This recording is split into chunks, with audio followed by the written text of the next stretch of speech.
Este programa contém dramatizações de pessoas e fatos reais. Alguns nomes foram mudados. Este programa é desaconselhável para menores. Ele contém imagens fortes que podem ser perturbadoras para algumas pessoas. É aconselhada prudência ao espectador. Quando uma jovem do Arizona desaparece misteriosamente, a polícia não sabe se é um sequestro ou um homicídio. Eu fui sentindo. E encontra a resposta na visão de uma médium. A minha sala toda desapareceu e a cena se desdobrou bem à minha frente. Na Louisiana, um ataque aleatório devasta uma família e atordoa a polícia. Para ajudar, uma médium precisa ganhar a confiança dos vivos e dos mortos. O Eric finalmente me permitiu entrar. E ao entrar eu senti tudo o que houve com ele. Foi horrível. Quando as pistas são escassas e as respostas evasivas, os investigadores às vezes recorrem aos investigadores psíquicos. Ausência profunda. Tempe, no Arizona, terra da Universidade Estadual do Arizona, e uma das temperaturas mais altas do país. Julho de 1992.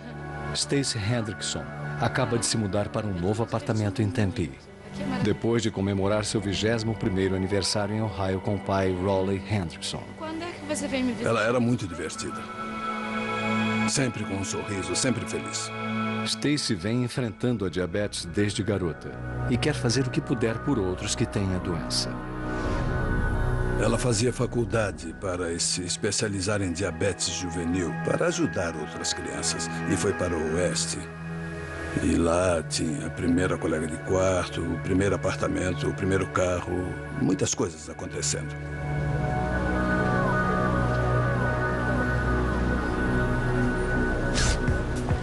Em 22 de julho, a polícia de Tempe recebe um chamado de emergência. Uma jovem assustada informa um arrombamento e o desaparecimento de sua colega de quarto. Eu moro no 7016 da Rua 3.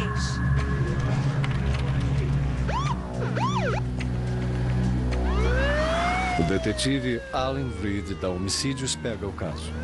Você sempre tem que ver um caso de desaparecimento como um possível delito. Então eu fui chamado para um caso de desaparecimento especificamente porque podia ser um homicídio. Quem ligou foi a colega de quarto de Stacy Hendrickson, de 21 anos, Linda Marcus. Linda passou a noite na casa da mãe.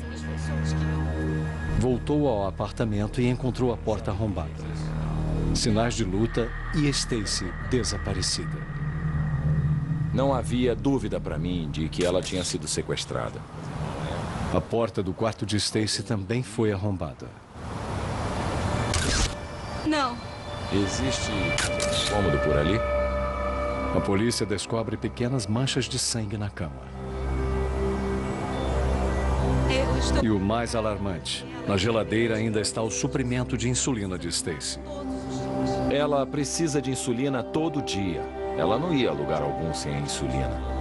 Exato. Sem a droga, Stacy tem cerca de 48 horas até entrar em coma diabético e morrer. O relógio está correndo. Reed investiga o prédio e encontra um vizinho que viu alguma coisa. Ele parecia... Por volta de 2 da manhã, um homem de 20 e poucos anos estava gritando e batendo à porta das garotas. O vizinho não viu o rosto do homem, só uma camiseta preta, com uma caveira. Ninguém atendeu. Isso não o impediu. Eu achei que era uma briga O doméstica. vizinho achou que era alguma briga doméstica. Não fez nada? Ele não queria se envolver. A polícia recolhe digitais na porta da frente. Também achamos um pedacinho da sola de um tênis. Parece solado de tênis. Isso era significativo porque a testemunha viu o suspeito chutar a porta para abrir. Aí soltou aquele pedacinho do tênis. Então, era uma peça importante para as evidências. Eu queria ser otimista e esperava e rezava para que ela estivesse bem, que talvez fosse uma briga que ela teve com um namorado e que eles estivessem discutindo em algum lugar e que depois ela fosse aparecer. Mas a coisa parecia bem triste. Já faz quase 24 horas que Stacy recebeu insulina.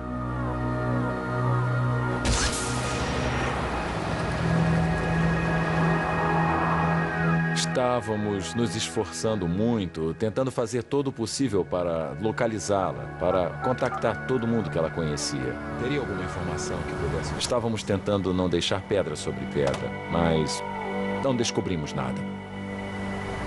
No dia seguinte, em Toledo, o pai de Stacy recebe uma ligação de sua ex-mulher. Ela disse: a Stacy foi sequestrada.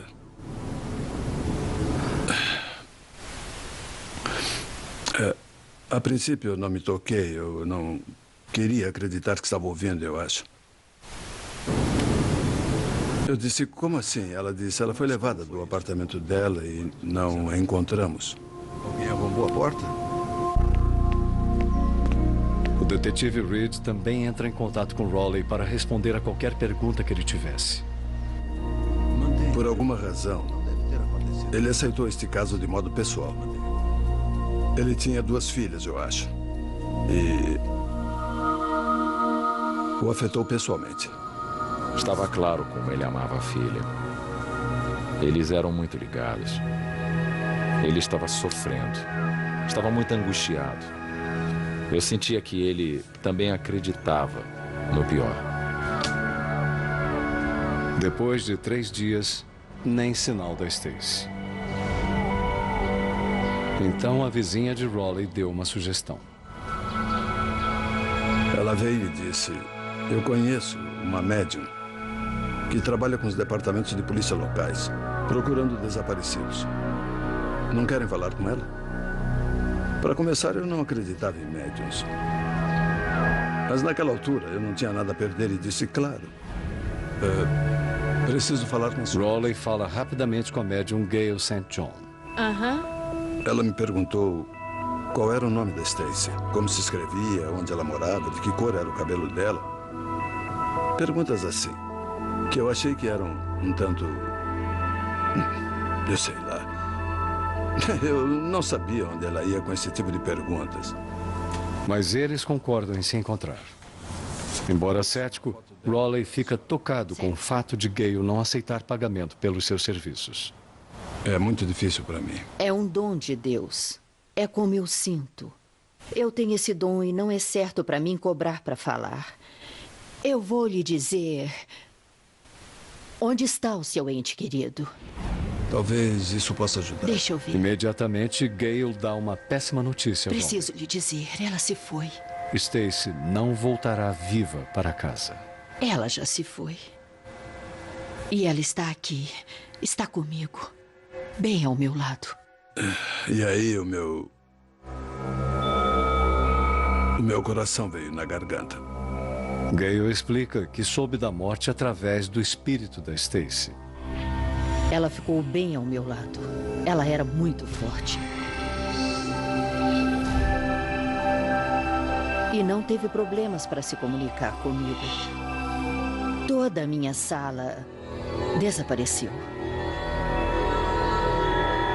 A cena se desenrolou bem à minha frente. É uma construção Ela pequena. disse, tem uma área, e disse, uma construção pequena. Disse, pode ter uns 3 ou 4 metros. Tem um tipo de máquina. E eu acho que tem a ver com água, como uma bomba. Essa construção tem acabamento irregular. Eu disse, Stacy está nessa construção? Ela disse, não. E complementou, ela está muito perto. Ela disse, tem água por perto. Perto da construção. Eu ouvia movimento de água e queria seguir na direção dessa água. Na verdade, eu estava andando. E a princípio, eu olhei para baixo, pensei comigo mesma, parecem peças de um quebra-cabeça. Estava rachado em peças gigantes, irregulares. Próximo a um grande monte de terra. eu vi um monte de terra. E naquele instante foi como se eu mudasse. Fui direto para lá. A visão de Gale muda para perto do monte.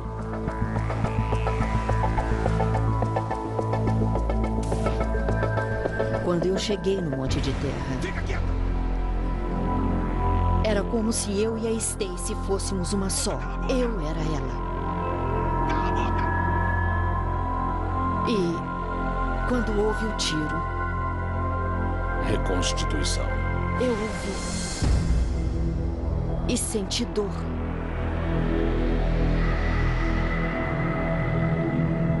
Foi como se tudo rodasse em câmera lenta. Eu sentia os últimos instantes dela e aí tudo ficou preto. Eu estava ficando sem tempo. Eu sentia que não estávamos indo ao fundo do que aconteceu.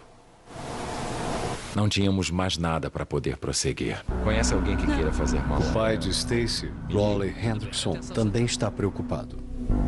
Bem, como pai, você quer acreditar que eles vão ser encontrados e que estarão bem. Com o passar dos dias e na situação dela, brigando contra o elemento tempo por causa do diabetes, não parecia, mas estava diminuindo com o passar dos dias. Alô, detetive. Raleigh insiste que o detetive Reed dê uma chance à médium Gale St. John. Todo dia me perguntam se eu tenho alguma pista nova. Eu realmente não acreditava em médiums, por muitas razões. Eu acho que nós Detetive, olha, tendemos a evitar, desconfiar, até rejeitar qualquer coisa que não entendemos. Bem, eu não entendia isso. Porém, o Raleigh foi tão sincero que eu senti que devia isso a ele, que devia atender o pedido dele. Detetive Reed, por favor. Em sua conversa com Reed, Gale é transportada de novo para um local estranho e perturbador. Onde está Stacy? Ela descreve a morte de Stacy com um tiro no estilo de execução, bem na nuca. Eu a vi ser baleada. Eu sentia dor. Uma dor intensa.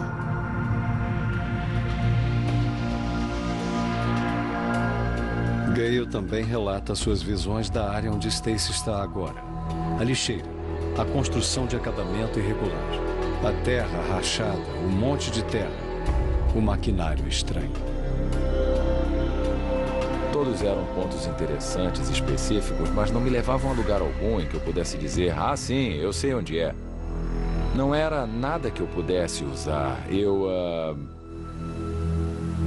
achei uma perda de tempo. Com licença, mas me enganei. No dia seguinte, funcionários do Departamento de Água e Energia do Arizona acham um corpo em uma lixeira perto de um canal.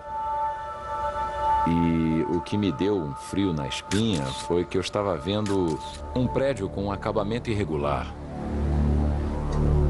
Eu estava pisando numa terra toda rachada.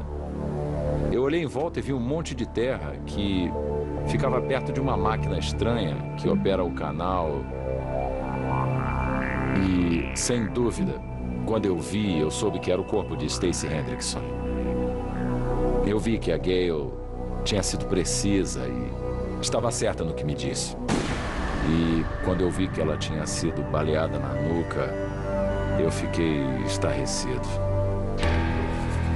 A bala é de calibre 38. Eles estão com a bala e um corpo, mas é só. O assassino ainda está à solta. Raleigh Hendrickson voa para o Arizona para identificar o corpo da filha. Eu tinha comprado diamantes de formatura para ela. Ela tinha 3 furos nas orelhas, aí eu comprei 3 diamantes. Eles variavam de tamanho e... a orelha que apareceu nas fotos que eu vi, os diamantes estavam lá. Então eu soube que era Stacy. Reed informa Gale que o corpo de Stacy foi encontrado. Eu disse a ela que fiquei estarrecido com a informação que ela havia me dado, que tinha sido precisa. Eu disse a ela que agora eu tinha um assassino à solta e que precisava da ajuda dela. Ela me disse Detetive Reed, eu vou tentar ajudá-lo. Sabe, fazendo o que eu sei, meditando, vendo que comunicação eu consigo. Eu recebo e vou passar para o senhor. Alguns dias depois, Reed está trabalhando até tarde quando recebe uma ligação frenética de Gail St. John, avisando a ele que o assassino vai atacar novamente naquela noite. Como é? Ela estava muito emocionada e eu disse, tá bom, Gail, tá legal. O quê? Quem ele vai matar? A colega de quarto? Gail diz que o espírito de Stacy disse a ela quem seria a próxima. Ela foi muito rápida quando falou comigo, quase ofegante, dizendo... Minha colega de quarto, ajuda ela. E aí houve outro lampejo do que aconteceu com ela e eu disse... Entendi. Tá bom, entendi. A colega de quarto de Stacy vai ser a próxima vítima. Mas quem é o assassino? Eu vou checar tudo isso que você... Bem depressa eu disse. Pergunte à colega de quarto quem ela conhece, com quem ela estava saindo e... Sabe, faça essas perguntas específicas. E isso vai lhe dizer quem fez isso. Porque ela conhece o cara. Pode sentar. Linda, que bom que veio. Preocupado pela vida de Linda estar em perigo extremo, o detetive Reed a chama à delegacia. Eu recebi um telefonema perturbador de uma Ele médium fala com ela sobre Gail St. John. Stacy. Eu sei que é estranho. Eu disse a ela, escuta, nós estamos falando com uma mulher que é médium, que tem um dom ou uma capacidade e que nos provou ser autêntica. Mas ela disse que você seria a próxima. Ela disse que você é a próxima, que você vai ser morta pela mesma pessoa que matou a Stacy. A próxima... Reed disse que o assassino é alguém que a Linda já conhece. Eu jamais vou esquecer, o sangue sumiu do rosto dela, ela ficou branca e me disse para checar o John Adams. Olha, É um nome que ela jamais mencionou. o John Adams. Ela me disse que John Adams foi uma pessoa que ela conheceu nas últimas semanas. Que ela conheceu num bar, que ele foi ao apartamento delas em algumas ocasiões e que ela sempre saía com ele e ia sair, pelo que eu lembro, naquela noite. Reed a avisa para ficar longe de Adams. Queremos que você saia com ele hoje à noite. Não tenha mais contato. Eu disse, vá para casa. Não vá a lugar algum hoje à noite. Pode não ser uma pessoa legal para você. O detetive não tem qualquer prova. Só um palpite e a visão de uma médium. Nós podemos falar com o John. Mas que ele tinha que seguir. Para vir aqui fora. Obrigado. John, visita para você. Na primeira vez que eu encontrei o Sr. Adams, ele foi muito cordial. Não parecia nervoso. Apertou a minha mão. Ele me olhou nos olhos. Foi muito amistoso. Você tem identidade? Tem. Nós precisamos de algumas informações. Mas Reed está cauteloso. Gail avisou para não se deixar enganar. Que o assassino de Stacy o atacaria em algum momento, em algum lugar. Eu disse, quando pegá-lo, tenha muito cuidado. Ele vai tentar feri-lo. Ele é muito poderoso e muito perigoso. Não se descuide por ele parecer ser tranquilo, calmo, controlado. Mas é uma coisinha que o aciona. E quando ele surta, você tem que ter cuidado. Adams admite conhecer Stacy, mas não faz ideia de quem pode tê-la matado. John Adams cooperou completamente e forneceu suas digitais e sua fotografia lá em seu local de trabalho. Tudo bem, de onde veio isto? Depois do interrogatório, um perito compara as digitais de Adams com as recolhidas na porta arrombada. Quantos pontos identificou? Elas batem. Nós identificamos 13 pontos. Nessa altura, John Adams era o nosso suspeito do crime. Era uma prova suficiente para um mandado de busca.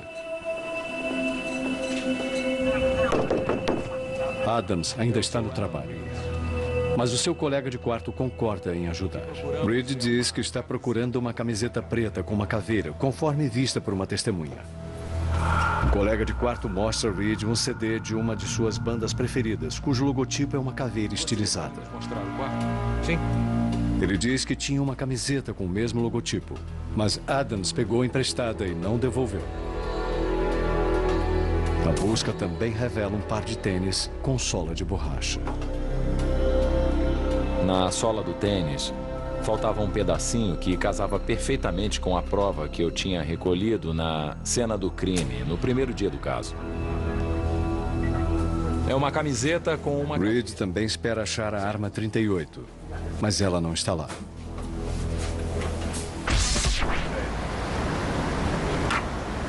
No dia seguinte, um colega de Adams diz à polícia que ele lhe mostrou uma arma que comprara numa casa de penhores. Tem uma mira formidável. O colega dele não se interessava muito por armas de fogo. Eu adorei. Eu não gosto disso, não. Mas ele identificou imediatamente a arma como uma pistola calibre 38. Quando ele me falou da pistola calibre 38, pronto. O homem da loja de penhores ainda tem a nota da venda da pistola 38 comprada por John Adams 15 dias antes do crime. Não fui eu O juro. detetive Reed pede a Adams para ele ir à delegacia para um interrogatório. A princípio, ele nega tudo. Fui eu. Você tem que acreditar em mim. Mas apresentadas as evidências, Adams finalmente confessa que matou Stacy. Mas jura que foi um acidente. John, não faz isso, por favor. Ele alega que estava bêbado, deprimido e pronto para se matar. Mas a Stacy não deixou. John alegou que pegou a arma e a apontou para a própria cabeça. E que a Stacy tentou tirar a arma dele e ela disparou e acertou a cabeça dela. Botei a arma no pescoço. A minha intenção era acabar com a minha vida. Eu não acreditei que foi isso que aconteceu.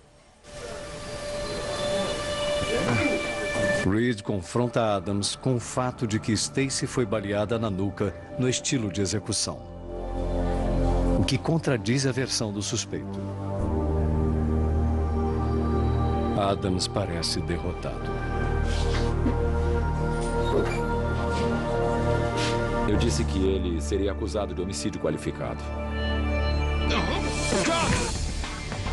Eu quero sair! De repente, ele levantou e gritou, e num piscar de olhos, passou de um indivíduo triste para um touro raivoso.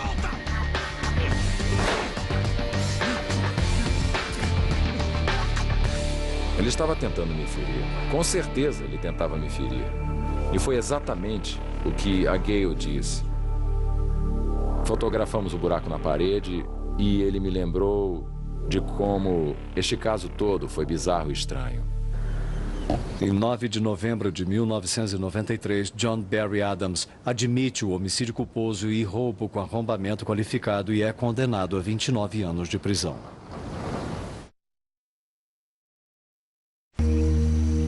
Tangipahoa Parish. Uma área rústica encravada entre os pântanos e pinheiros altos do sul da Louisiana. 4 de abril de 1998. Eric Wobber faz um turno noturno extra entregando pizzas. A mãe de Eric, Cherry Wobber. O Eric tinha 16 anos. Ele era carismático. Cursava o penúltimo ano do colégio e estava na lista de honra. Ele trabalhava o máximo possível, economizando para uma viagem organizada pela sua igreja para esquiar. Era a primeira viagem que ele fazia sem a família. Estava muito entusiasmado e tinha poupado dinheiro. Comprou as passagens, estava pagando tudo. Às 8h30 da noite, Eric faz sua última entrega na casa de uma família que ele conhece em uma cidade a poucos quilômetros. Oi! Oi, Eric, como vai? Ele ia se encontrar com um amigo depois do trabalho. Lá pelas 10 horas, o amigo dele ligou. Queria saber onde o Eric estava. Aí eu disse, deve estar trabalhando. Aí o amigo dele disse, não, sabe, o Eric ia sair mais cedo, já devia ter chegado aqui. Vamos cá! E Cherry fica logo preocupada. Eu soube na hora que tinha alguma coisa errada. A pizzaria tinha fechado. E ele não estava lá. Aí eu comecei a ligar para os amigos dele. Nenhum deles tinha visto o Eric. Por favor, senhora, sente-se. Obrigada. Às 11 da noite, Cherry vai ao gabinete do xerife de Tangipahoa. Amigos dele, sabe, ele sempre me liga, nunca vai a lugar algum, nunca, E sempre. dá queixa do desaparecimento. O nome dele é Eric. Aí eu vi que as coisas não estavam certas. O policial me disse, vá pra casa, vai esperá-lo. Mas Eric Walber jamais voltou. Um pouco antes de 11h30, em uma estrada rural fora da cidade, o motorista faz uma descoberta chocante. O corpo de um rapaz ensanguentado e desfigurado.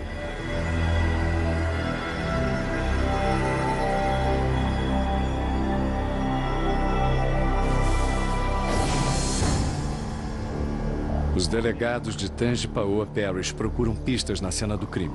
Ele está bem desfigurado. Não há muitas, de acordo com o detetive Gary Bayham. Não havia identificação como uma carteira de dinheiro na época. Não havia veículo algum nas áreas próximas. Tem marcas de... Há um jogo de marcas de pneus no cascalho, deixadas por um carro que partiu em velocidade.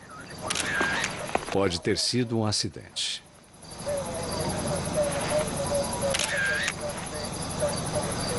Mas os danos sugerem que a vítima foi golpeada múltiplas vezes, de acordo com o detetive Chuck Reed. Na cabeça e na parte superior do tronco, havia sangue de cima a baixo, onde ele sofreu um trauma extremamente violento. Por causa da queixa de desaparecimento, as autoridades entram em contato com Cherry Walber. Eles me disseram que tinham achado um corpo e começaram a me fazer perguntas. Como ele era, sabe? Que tipo de roupa ele estava usando. Eles queriam que eu identificasse. Aí me levaram ao gabinete do legista. Pode mostrar. Me mostraram o rosto dele. E eu disse, não é o Eric. Vendo aquela pessoa, ele me parecia um homem, não me parecia um garoto. Mas ela tem que ter certeza. Aí perguntei se podia ver o corpo inteiro. E então Cherry vê os sapatos do rapaz. Eu percebi que sim, que era o Eric. O filho mais velho dela está morto. E ninguém sabe por quê.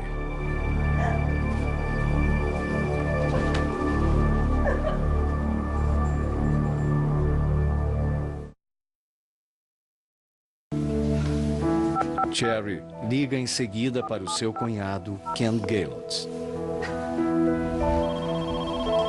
Gaylott é detetive do gabinete do xerife de Jefferson Parish, a 130 quilômetros ao sul. Eu e minha mulher estávamos dormindo quando o telefone tocou. Era Cherry. Eu perguntei o que houve. Ela disse que o Eric foi morto num acidente. É uma perda terrível para todos. Um jovem cheio de promessas que se foi. Ele era encantador. Ele estava doido para ir para a faculdade. Bom apetite. Estava pronto para começar no próximo ano. Ele era muito carinhoso, sorridente. Ele sorria o tempo todo. No dia seguinte ao da morte de Eric, Ken Gaylott vai ao legista de Tangipahoa Parish. Oi, Mac. Olha, Ele quer respostas. A coisa estava muito confusa na época. Alguma coisa me disse para ir à autópsia. Eu perguntei a ele. Você sabe que tipo de caso tem aqui? Sei, atropelamento e fuga. Eu vou mostrar o raio. E ele disse, sei, atropelamento e fuga. Mas com o sumiço do carro de Eric, Gaylott percebe que é mais do que isso. Ele teve uma quantidade tremenda de contusões e danos ao corpo. Virtualmente da cabeça aos pés. Cada parte do corpo dele foi atingida de algum modo. Não foi acidente. E eu disse, é um homicídio. Não era minha jurisdição e eu não queria interferir na investigação deles, mas ia tentar fazer tudo para ajudá-los.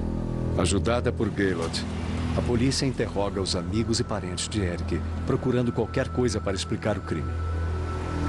Mesmo assim, não encontram nada. Chuck Reed, do gabinete do xerife de Tangipahoa Parish. Eric Walber tinha um temperamento muito bom. Ele era um indivíduo esperto, um garoto muito bom. 4 dias depois da morte de Eric, a polícia finalmente consegue algumas evidências quando acha o carro do rapaz abandonado em um estacionamento. Estava coberto, estava quase pintado de sangue. Os exames provam que o sangue é de Eric. O detetive de Tangipahoa, Gary Behan, suspeita que roubaram o carro do rapaz e o atropelaram com o próprio automóvel. Tínhamos evidências no carro que confirmavam que alguém o havia empurrado para o banco de trás do veículo. Não há sinal do anel escolar de Eric ou da bolsa de dinheiro das entregas de pizza. E nem de quem fez isso. A polícia fala com seus informantes confidenciais e aparece um possível suspeito. Um criminoso de carreira chamado Michael Weary. Vários informantes dizem ter visto Weary depois do crime dirigindo um carro como o de Eric, com para-choque sujo de sangue. Ele tentava vender um anel escolar do colégio do Eric. Os investigadores o levam a um interrogatório. Michael Weary tem uma série de prisões por agressão e assalto à mão armada. Ele também tem um álibi.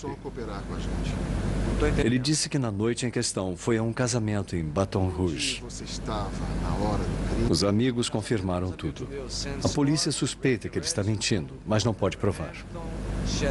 As digitais de Weary não estão no carro de Eric. E ele nega ter visto o carro e o anel. Os investigadores não têm escolha a não ser liberá-lo. Que mais? Foram só esses. Os meses passam. Os investigadores ficam mais frustrados. Eles estavam entrando em muitos becos sem saída, procuravam qualquer ajuda que conseguissem, porque a Cherry estava em cima deles, como dizemos, como um carrapato. E ela não dava moleza, era implacável. O tempo todo eu ficava dizendo, não existe razão para alguém matar ele. Ninguém o odiava. Não se metia com drogas, ele era tranquilo, foi difícil. Não é oficialmente sua jurisdição. Mas Ken Gaylord quer desesperadamente resolver o assassinato do seu sobrinho. Ele liga para uma médium da Califórnia chamada Rosemary Kerr. Eu pensei, se é uma possibilidade, eu gostaria de tentar. Eu não fazia ideia do que esperar ou do que poderia surgir disso, mas com certeza eu queria tentar. Ele pegou o meu nome em alguns departamentos de polícia da Louisiana com os quais trabalho. E me disse que um sobrinho dele foi assassinado e que precisava da minha ajuda. Rosemary pede um nome, nada mais. E olhando à direita tem uma verde enorme. Bem... Ela imediatamente sente a presença de um rapaz de 14 a 16 anos. Rosemary vai em direção ao garoto. Ela disse, por alguma razão, Kenny, eu vou pegar a estrada I-10 e vou na direção de Hammond. Ela descreveu a área em detalhes, onde o corpo de Eric foi encontrado. Ela descreveu como sendo uma estrada deserta.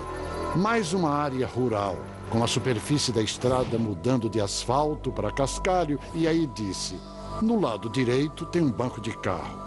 E disse, mas não pode ser um banco normal de carro. Pode ser uma cadeirinha de nenê. Eu procuro e vejo uma casa de 2 andares. É branca com um toldo verde. Eu sinto uma grande conexão com alguém que trabalhou no assassinato do Eric. Que está nessa casa ou está ligado a ela de algum jeito. De repente, as visões ficam violentas quando Rosemary se conecta fisicamente a Eric. Eu sinto a dor do Eric. É uma dor muito forte. Ao falar com o Kenny, ele vivencia a dor comigo. O modo como Eric morre é horrível. E o que eu sinto agora é um espancamento tremendo. Rosemary sente que um grupo de homens matou Eric. Eu estou sentindo a surra no Eric. Está acontecendo com o meu corpo, com a minha alma, tudo mentalmente. A dor fica muito forte e ela interrompe a leitura. Mas Rosemary não vai desistir. Um rapaz precisa de sua ajuda para descobrir a verdade e para que os assassinos sejam presos. Quando Eric Walber é brutalmente assassinado, seu tio, detetive Ken Gaylord, passa a ajudar a polícia local. Gaylord entra em contato com a médium Rosemary Kerr, que acredita que um grupo de homens violentos cometeu o crime. A mãe de Eric, Cherry Walber, recebe bem a ajuda da médium. Eu era meio cética porque nunca tinha visto uma médium antes. E minha visão era que, sabe, qualquer pista que pudesse levar à solução do caso do meu filho me ajudaria. Então eu fiquei muito feliz pela senhorita Rosemary aparecer. Ken Gaylord manda fotos da cena do crime para Rosemary, esperando uma leitura mais detalhada. Eu só tenho que botar a mão no envelope fechado. E posso entrar no envelope e sentir o que tem dentro e ver as fotos com os olhos da mente. E com essas fotos eu consigo muitas informações. Talvez sobre onde ocorreu o crime, como ocorreu, quando ocorreu e quem está envolvido. Agora estou sentindo o veículo do Eric. Enquanto eu falo, a minha mão vai percorrendo. Eu escrevo, desenho, estou tomando notas. Eu me vejo desenhando o contorno de uma escola. Ela vê que a mascote da escola é uma ave ou uma abelha. Parece uma ave gigante. E ela vê jaquetas de universidade. Rosemary acredita que um dos assassinos era da escola e conhecia Eric. Depois da leitura, Gaylord vai procurar as coisas que Rosemary viu. Ele para onde o corpo foi encontrado. Rosemary viu uma cadeirinha de neném para carro. Com certeza havia uma cadeirinha de neném. Bem próxima, ele vê uma casa de 2 andares, branca com um toldo verde, como Rosemary descreveu. Ela disse que uma das pessoas envolvidas tem algo a ver com a casa e, com certeza, já foi muitas vezes até lá. Gaylord continua. Ele está à procura da escola que Rosemary desenhou. Aqui tem uma ave ou uma abelha como mascote. Aqui e outra atrás. E no prédio da escola. Ele checa o colégio de Eric, Albany. A mascote é um marimbondo. Nos passaram esse telefone. O detetive Chuck Reed, do gabinete do xerife de Tangipahoa Parish, concorda em falar com a médium. Todo mundo ficou muito frustrado neste caso por um certo período. Eu acho que ela deu mais vigor à abordagem com um pressentimento. Rosemary Kerr voa para a Louisiana e se encontra com Gaylord e outras autoridades locais. Eles refazem o caminho que Eric fez na noite em que morreu. Rosemary vê o rapaz em suas horas finais. Quando eu vou aos locais, tenho visões ainda mais fortes e vibrações mais fortes. Eu me sinto muito bem, muito feliz por ele. As vibrações de Eric são positivas e tranquilas a princípio. Eu sinto a vibração do Eric de novo, mas sinto de um modo totalmente diferente. Quando ele saiu da casa onde entregou a pizza, tudo estava bem até ele chegar a um cruzamento. Rosemary, de repente, é tomada pelo pavor. Eu preciso que você pare agora. Ela disse, estou sentindo vibrações muito ruins. Gaylord reconhece a área. Ali perto está a Casa Verde com todo o branco que Rosemary viu. Quando nos aproximamos da área, eu pedi que me deixassem sozinha. Eu precisava chegar mais perto dele. Nesse lugar, porque estou sentindo uma vibração muito negativa. Eu me sinto muito... O Eric finalmente me permitiu entrar. E ao entrar eu senti tudo o que houve com ele e foi horrível. Rosemary percebe que foi ali que a violência começou, ao testemunhar os últimos momentos da vida de Eric Walber. Talvez por eu estar trabalhando muito tempo no caso, ele começou a ficar confiante e à vontade. Não pode fazer nada. É difícil explicar, mas ele me permite ver através dos olhos dele. E como eu posso ver através dos olhos dele, vejo as coisas mais claramente, porque vejo o que ele viu, sinto o que ele sentiu. Vamos lá, acaba com ele! Vamos! E há uma grande questão aí, quando ele sente essa agonia toda. Por que estão fazendo isso comigo? A médium não capta nome algum de suspeitos, mas de repente sente que um dos assassinos está para confessar e esclarecer todo o caso.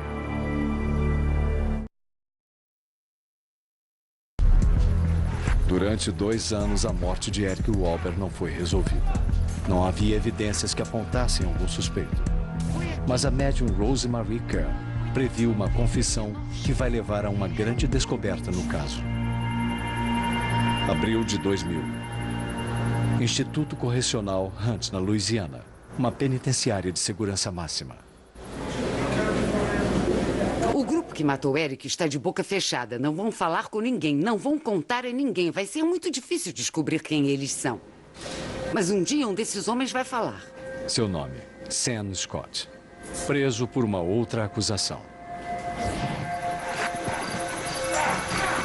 Assombrado pelo assassinato de Eric Walber, Scott não consegue mais ficar em silêncio. E confessa às autoridades. Ele diz à polícia que na noite da morte de Eric, ele e um grupo de amigos jogavam dados em frente a uma casa branca com toldo verde. Entre eles, James Skinner, um aluno do colégio Albany, e Michael Weary, o ex-presidiário que a polícia já havia interrogado. De acordo com Sam Scott, Weary viu o carro de Eric e contou seu plano aos outros. Se aquele carro voltar, nós vamos roubá-lo. E um pouco mais tarde, depois de entregar a pizza, é claro, o Eric voltou. Ei! Para esse carro! Para esse carro agora! Para o carro! E nesse ponto, eles o arrancaram do carro e começaram a bater nele. O sequestro aconteceu exatamente onde Rosemary disse. Pega ele! Vai! Entra aí, cara! Entra aí! Entra! Vira! Sam Scott diz que eles roubaram menos de $100 de Eric. Como Rosemary tinha visto, havia vários agressores. Eric era da sala de um deles, e eu acho que essa pode ser uma das razões deles o terem matado, porque sabiam que ele ia reconhecê-lo. Eles o arrastaram para a estrada escura de cascalho.